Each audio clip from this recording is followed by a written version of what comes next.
құрметті оқушылар мен қонақтар, 21 ғасыр көшбасшысы интеллектуалды ойынына қош келдіңіздер.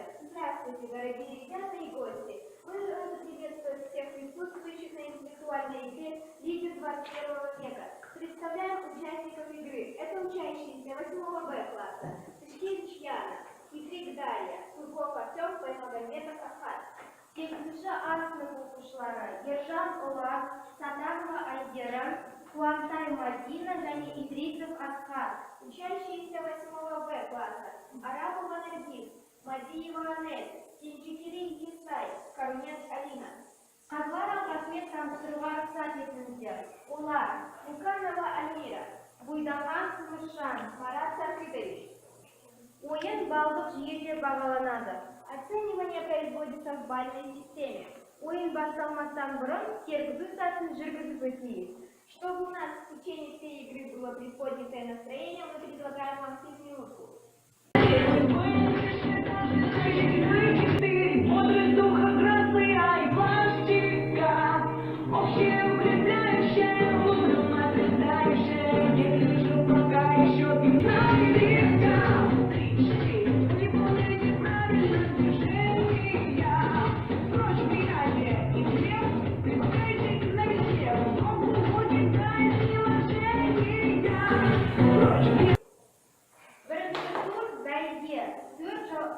Мониторда 4 жауабы бар, 21 сұрақ беріледі. Әр сұраққа 5 пайдан беріледі. Первый тур называется «Байка». На мониторе будут выходить вопросы. Всего из 21, с 4 вариантами ответа.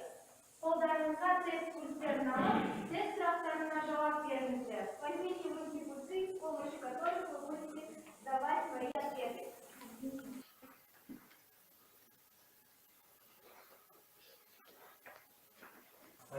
Екі қосу екі, көбейту екі неге тең. 2 плюс 2 умножить на 2 чему равна? Байт неше биттен тұрады? Из скольки битов состоит байт? Қазақстан жер ауданы бойынша нешінші орын алады? Какое место занимает Казахстан в мире по всей площади? Картада көрсетілген бұғаз қалай аталады? Как называется пролив, изображенный на карте? Қазақ хандығының соңғы ханы кім болды? Кто был последним ханом казахского ханства? Теңдердің центрі мен нүктесін кесінді не деп аталады? Как называется отрезок, проходящий через центр окружности? Қай жылы Қазақстан өз тәуелсіздігіне ие болды? В каком году Казахстан получил свою независимость? Ақпараттық процесстерді жүзеге асыратын құрал. Устройство, выполняющее информационный процесс. Нүктеден түзуге дейінгі қашықтық не деп аталады? Расстоянием от точки до прямой называется... Если вверх жинаған оқушы ойыннан шығады. Участник, получивший низкий балл, покидает игру. Қазылардан ойынның нәтижесін жариялап, ойыннан шығатын оқушыны аталып сұраймыз. 2 человека, которые получили наименьшие баллы, это у нас Алина, 8 Б, и Мадина 8 А.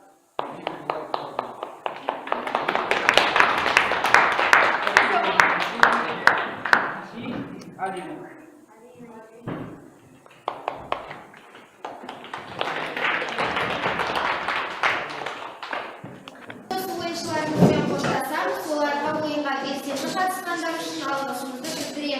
А мы переходим к следующему туру Дода. Каждому ученику дается 1 минута. Каждый правильный ответ дает Наргиз. Личность, давайте 10. Первый казахский путешественник, состоявший в экспедиции.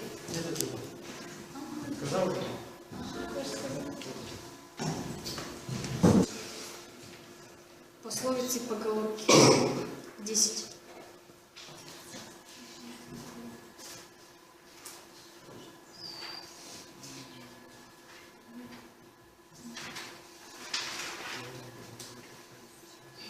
Bir adam құдық қазса,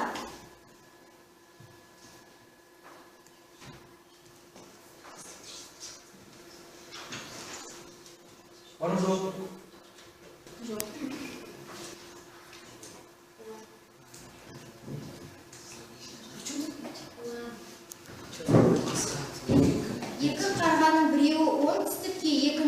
солтүстікке қарап отыр. Олар біріне бірі достым, мен сені көріп отырмын дейді. Олар бірін-бірі қалай көріп отыр? Қарама қарсы. Қарама қарсы. Что типа говорит? Ебать, снова очистить смолу. Послать пять. В одно ухо вошло, В другое вышло. Теперь 20. второй признак равенства треугольников гласит.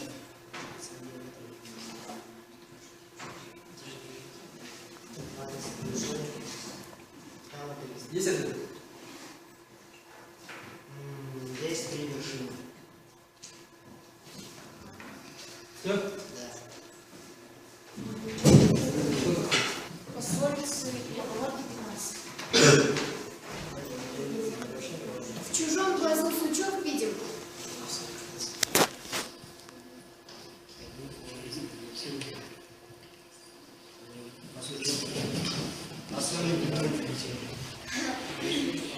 История.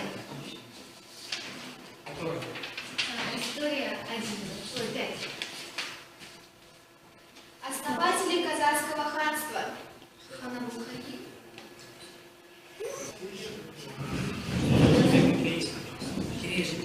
Давайте историю 10. Кто первым обнаружил уголь на территории Востока? География Умбис. Дүние жүзіндегі ең ірі арал қалай аталады? Гренландия.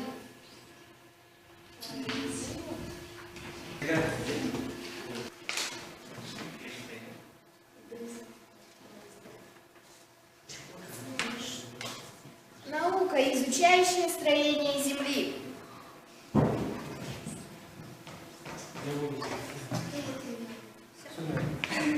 Міне, үшінші турда аяқталды. Сөз кезегін қазыларға береміз.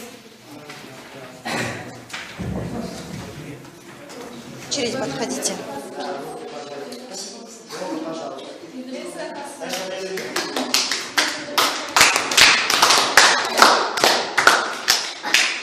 Морзевание.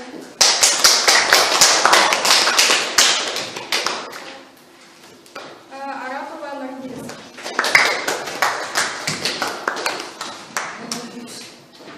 Хитрый Дарья.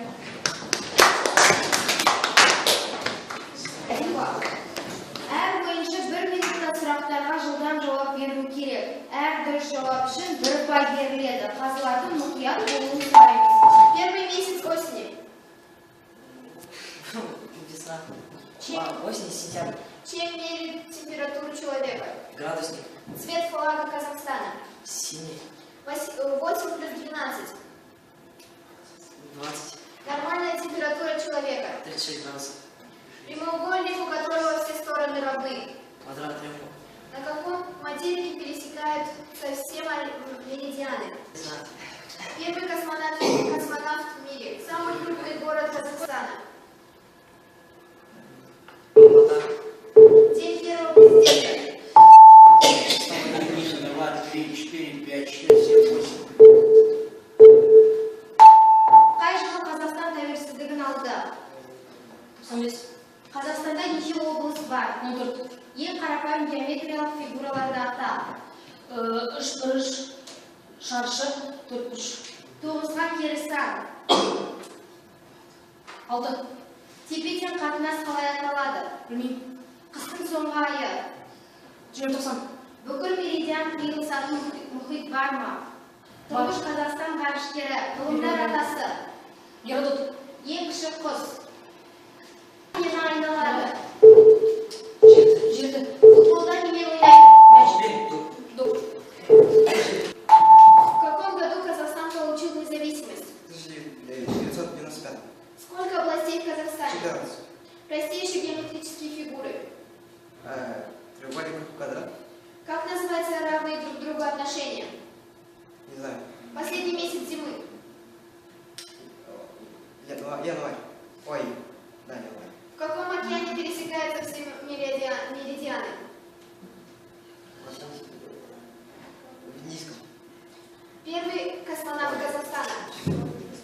Гагарин.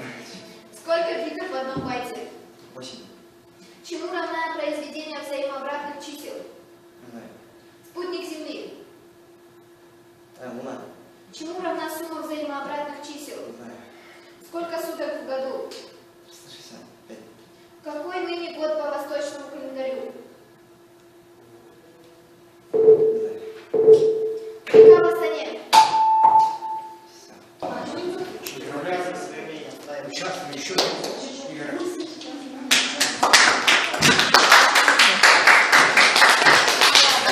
Да, на этом туре решится, кто будет победителем интеллектуальной игры «Лидер 21 века». Все набранные баллы этих игроков аннулируются. Демек, осы турдың жеңімпазы бүгінгі ойынның жеңімпазы аталады. По жеребьевке один из игроков защищает, а второй отрицает. Ойынымызды бастайық, ойыншыларға сәттілік тілейміз. Мектепте бірыңғай форманың болғаны дұрыс па? Нужна ли единая форма в школе? Мы тем временем предлагаем вашему вниманию следующее видео.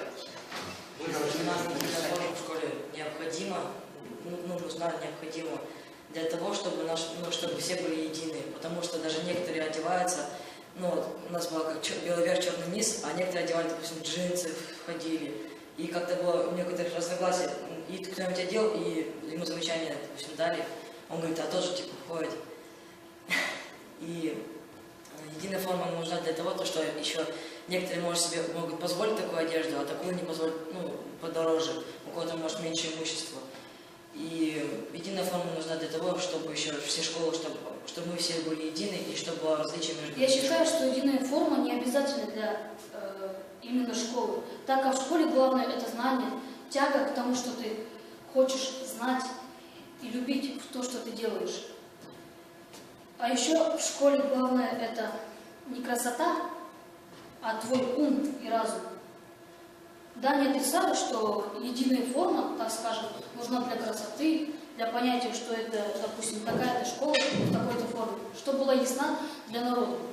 Но можно и одеться по-простому, так скажем, как обычно. Рубашка и штаны. Все, брюки точнее. Больше ничего не нужно. А еще для единой формы это, так скажем, пустая трата денег. Можно ее направить в другие нужные русла, полезные, так скажем, на благотворительность, в конце концов, покупать канцелярские товары для школы. Школьная форма, она не Благодарим обязательно. участников за отличную игру. Слово предоставляется нашему уважаемому жюри. Огласить победителей для вручения дипломов первой и второй степени нашей игры «Лидер 21 века». Оценивали ораторское искусство тут. Так, Артем, я надеялся на тебя, но ты, по-моему, проиграл. Победителем мы решили Улан.